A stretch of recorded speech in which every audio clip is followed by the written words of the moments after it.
Thanks for watching. Like, share, and subscribe. Eduhunt by HDP for more educational contents and admission related important updates. Thank you. Hello everyone, welcome to my channel. আশা করি তোমরা সবাই ভালো আছো এবং সুস্থ আছো। সবার আগেই আই এম এক্সট্রিমলি সরি যে বেশ কয়েকদিন ধরে ভিডিও বানানো হচ্ছিল না। তোমরা জানো যে রেগুলার অ্যাডমিশন রিলেটেড ভিডিও আমি আমার চ্যানেলের পক্ষ থেকে দেওয়ার চেষ্টা করি এবং সকল ধরনের অ্যাডমিশনারি ভিডিওর কথা বলার আমি চেষ্টা করে থাকি আমার চ্যানেলের পক্ষ থেকে, যেখানে সচরাচর আমি ইঞ্জিনিয়ারিং, ইউনিভার্সিটি এবং মেডিকেল অ্যাডমিশন নিয়ে কথা বলি। তো রিসেন্টলি আমি পাবলিক এবং প্রাইভেট মেডিকেল গুলো নিয়ে জরুরি কিছু আপডেট দেওয়ার চেষ্টা করেছিলাম এবং তোমাদেরও বেশ কিছু হেল্প হচ্ছিল যারা সেগুলো নিয়ে আগ্রহী ছিল, সেটা তোমাদের রেসপন্স থেকে বোঝা যাচ্ছিল। এমনকি বেশ কিছু মানুষ কমেন্টও করে রেখেছিল, যেগুলোর উত্তরও ধারাবাহিকভাবে দিয়েছিলাম, বাট সম্প্রতি কয়েকদিন কিছু ব্যস্ততার কারণে আমি সেগুলো দিতে পারিনি, এমনকি ব্যস্ততা এখনো আছে। তারপরেও আমি চেষ্টা করেছি সময়টি বের করে তোমাদের জন্য ভিডিওটি করার, কারণ এই ভিডিওটি খুব জরুরি। অনেকে অপেক্ষা করছিল সেটার জন্য। তো কথা বলতে চাচ্ছি এমবিবিএস 2023-24-এর private medical colleges new merit list নিয়ে, যেটি পাবলিশ হয়ে গিয়েছে। যেটা পাবলিশ হওয়ার কথা ছিল 30 সেপ্টেম্বর, অর্থাৎ আজকের দিন। যদি আমি ভিডিওটি খুবই রাতে বানানোর সময় পাচ্ছি, তাই সেটি যে পার হয়ে গিয়ে অ্যাকচুয়ালি 1 অক্টোবর হয়ে গিয়েছে অলরেডি। তো সেটির তৃতীয় ফেজের বা ফেজ 3 লেভেলের রেজাল্ট পাবলিশ হয়েছে। যে তারিখে বলার কথা ছিল সে তারিখে, বাট একটু দেরি করে তারা পাবলিশ করেছে, কারণ অনেকে দেখলাম কমেন্ট করে রেখেছিল যে আজকে কি পাবলিশ হবে কি। কারণ এতে করে বোঝা যায় যে গভর্নমেন্ট মেডিকেলের যে স্পেশাল লিস্ট দিয়েছিল সেটার মতো এটাও হয়তো বা দিতে কিছুটা দেরি হয়েছে। তো যারা অপেক্ষা করছিল রেজাল্টের তারা আশা করি জেনে গিয়েছো, বাট যারা এখনো জানো না কোনো কারণে রেজাল্ট, আশা করি কালকে সকালের মধ্যে আমার এই ভিডিওর মাধ্যমে তোমরা জেনে যেতে পারবে। এবং এই ভিডিওতে রেজাল্ট কোন মেডিকেল কলেজগুলো, কোন প্রাইভেট মেডিকেলে কতজন চান্স পেয়েছে সেগুলোর ডিটেলস নিয়ে ডিসকাস করার পাশাপাশি পরবর্তী যে স্টেপ বা কোন তারিখে কি হয়ে যাবে, কি কি প্রসেস কমপ্লিট করতে হবে, সেগুলোর একটা হালকা ধারণা দেওয়ার চেষ্টা করব, যেগুলো তারা জানিয়ে রেখেছে। তাই অবশ্যই ভিডিওটি শেষ পর্যন্ত দেখার অনুরোধ রইল। স্ক্রিনে তোমরা যদি দেখো, ডিজিএম এর অফিসিয়াল ওয়েবসাইটে এখানে লেখা আছে যে 30 সেপ্টেম্বরের তারিখেই যে বিশেষ বিবেচনায় বেসরকারি মেডিকেল কলেজে শূন্য আসনে শিক্ষার্থী ভর্তি সংক্রান্ত। তো এটি নিয়ে তারা একটা জরুরি আপডেট দেওয়ার কথা ছিল 30 তারিখে, অর্থাৎ গতকালকে হয়ে গিয়েছে এখন অফিসিয়ালি, যেহেতু রাতের 12টার পরে ভিডিও বানাচ্ছি। তো সেটি পাবলিশ হয়ে গিয়েছে, তো চলো সেটি দেখে নেওয়া যাক। এখানে তারা রেজাল্টটি দেওয়ার আগে কিছু কথা বলেছে যে উপর্যুক্ত বিষয়ের আলোকে 2023-24 শিক্ষাবর্ষে বিশেষ বিবেচনায় বেসরকারি মেডিকেল কলেজ সমূহে এমবিবিএস কোর্সে শূন্য আসনে মেধা ও পছন্দের ভিত্তিতে নিয়ম অনুযায়ী কলেজ নির্বাচন করে কলেজ ভিত্তিক তালিকা প্রস্তুত করা হয়েছে। তালিকাটি সংযুক্ত রয়েছে এই নোটিশের সঙ্গেই। নির্বাচিত প্রার্থী শিক্ষার্থীগণ সংশ্লিষ্ট কলেজের অধ্যক্ষের দপ্তরে যোগাযোগ করবেন এবং অধ্যক্ষগণ আগামী 1 অক্টোবর 2024, অর্থাৎ আগামীকালকে থেকে, যদিও 12টা পার হয়ে গেছে তাই বলতে পারো আজকে থেকে শুরু করে আগামী 9 অক্টোবর 2024 তারিখ পর্যন্ত অফিস চলাকালীন সময়ে বর্ণিত শিক্ষার্থীগণের ভর্তি প্রক্রিয়া সম্পন্ন করবেন। ভর্তি প্রক্রিয়া শেষে অধ্যক্ষগণ আগামী 10 অক্টোবর 2024 তারিখের মধ্যে সংযুক্ত ছক মোতাবেক ভর্তি ও অভর্তিকৃত শিক্ষার্থীদের তালিকার সফট কপি, ইমেইল ও হার্ড কপি নিম্ন স্বাক্ষরকারীদের দপ্তরে প্রেরণ করবেন।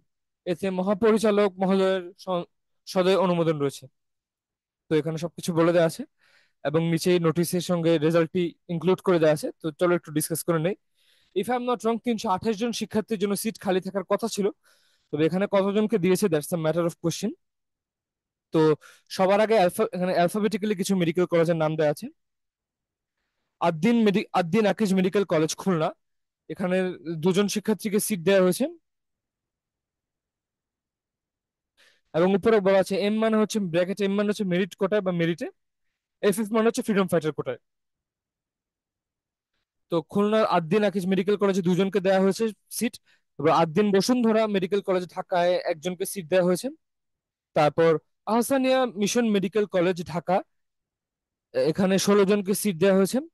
তারপর আসগর আলী মেডিকেল কলেজে দেখা যাচ্ছে চান্স পেয়েছে 8 জন। দেন আশিয়ান মেডিকেল কলেজ ঢাকা, এখানে সিট দেওয়া হয়েছে 10 জনকে। তারপরে যদি একটু যাই, আশিয়ান মেডিকেল কলেজের পরে দেখা আছে বারিন মেডিকেল কলেজ বা বরিন্দ মেডিকেল কলেজ। আমি অ্যাকচুয়াল প্রনাউন্সিয়েশনটা নিয়ে শিওর না, তাই এক্স্যাক্টলি বলতে পারলাম না, তবে এটি রাজশাহীতে অবস্থিত। এখানে 19 জনকে সিট দেওয়া হয়েছে। তার পরবর্তীতে এখানে দেখা যাচ্ছে যে BGC trust medical college Chittagong, এখানে 19 জনকে সিট দেওয়া হয়েছে। এবং তার নিচে বিক্রমপুর ভূঁইয়া মেডিকেল কলেজ মুন্সিগঞ্জ, এখানেও 19 জনকে সিট দেওয়া হয়েছে বা লোকেট করা হয়েছে। দেন চট্টগ্রাম ইন্টারন্যাশনাল মেডিকেল কলেজে 2 জনকে সিট দেওয়া হয়েছে বা সিট পেয়ে তোমরা সিলেক্টেড হয়েছো। দেন সিটি মেডিকেল কলেজ গাজীপুর, এখানে 34 জনকে সিলেক্ট করা হয়েছে। এটা হিউজ নাম্বার বাকি নাম্বারগুলোর তুলনায়।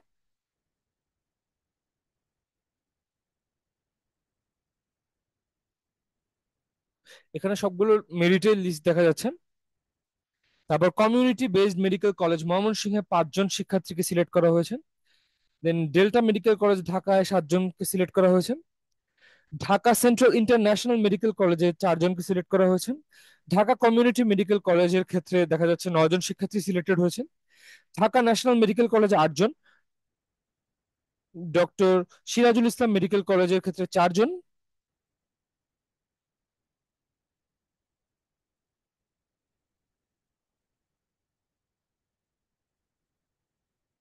তারপরে দেখা যাচ্ছে কুমিল্লার একটি মেডিকেল কলেজ, নাম হচ্ছে ইস্টার্ন মেডিকেল কলেজ কুমিল্লা, এখানেও 4 জনকে সিলেক্ট করা হয়েছে।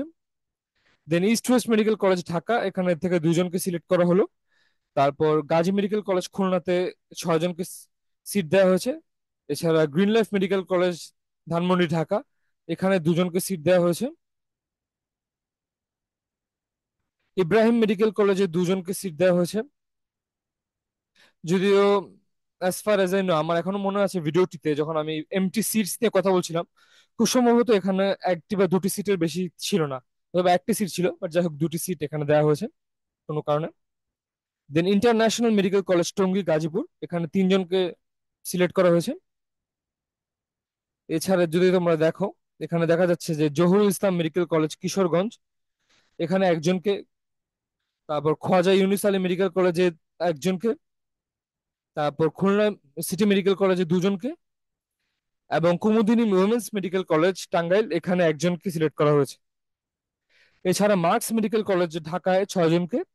তারপর medical college for women Uttara ঢাকায় 1 জনকে সিলেক্ট করা হয়েছে। এছাড়া মনোয়ারা শিকদার মেডিকেল কলেজ, এটি শরীয়তপুরে অবস্থিত, এখানে 16 জন শিক্ষার্থীকে সিলেক্ট করা হয়েছে। দেন নর্থ বেঙ্গল মেডিকেল কলেজ সিরাজগঞ্জের, এখানে 11 জনকে। এবং park view medical college Sylhet, এখানে 16 জনকে সিলেক্ট করা হয়েছে। তারপর পপুলার মেডিকেল কলেজে 2 জনকে এবং প্রেসিডেন্ট আব্দুল হামিদ মেডিকেল কলেজে 23 জনকে সিলেক্ট করা হয়েছে। Then Rangpur community medical college hospital Rangpur থেকে 5 জনকে সিলেক্ট করা, রংপুরে 5 জনকে সিলেক্ট করা হয়েছে। দেন সমাজ ভিত্তিক মেডিকেল কলেজ ঢাকায় 6 জনকে। শাহাবুদ্দিন মেডিকেল কলেজে 2 জনকে। শহীদ মনসুর আলী মেডিকেল কলেজ ঢাকায় 8 জনকে। সাউথ অ্যাপোলো মেডিকেল কলেজ বরিশালে 14 জনকে। দেন সাউদার্ন মেডিকেল কলেজ চট্টগ্রামে 4 জনকে। এবং সিলেট উইমেন মেডিকেল কলেজে 1 জনকে। দেন তারুন্নেসা মেডিকেল কলেজ, যেটি গাজীপুরে অবস্থিত, সেখানে 2 জনকে সিলেক্ট করা হয়েছে। Then TMSS medical college Bogura, এখানে 3 জন প্রার্থীকে সিলেক্ট করা হয়েছে। Then united medical college Dhaka Gulshan Dhaka, এখানে 9 জনকে সিলেক্ট করা হয়েছে। দেন দেখা যাচ্ছে যে ইউনিভার্সাল মেডিকেল কলেজে 2 জন, ইউএস বাংলা মেডিকেল কলেজ নারায়ণগঞ্জে 3 জন, এবং জেড এইচ শিকদার মেডিকেল কলেজে 2 জনকে সিলেক্ট করা হয়েছে। তো এখানে আমি দেখছি যে আমার হিসাবে প্রায় সেম 327 বা 388 হিসাব আসে যাদেরকে সিট দেওয়া হয়েছে। কম বেশি হতে পারে, তবে 328 জনকে যেহেতু সিট দেওয়ার কথা, আশা করি সবাইকে সিট দেওয়া হয়েছে।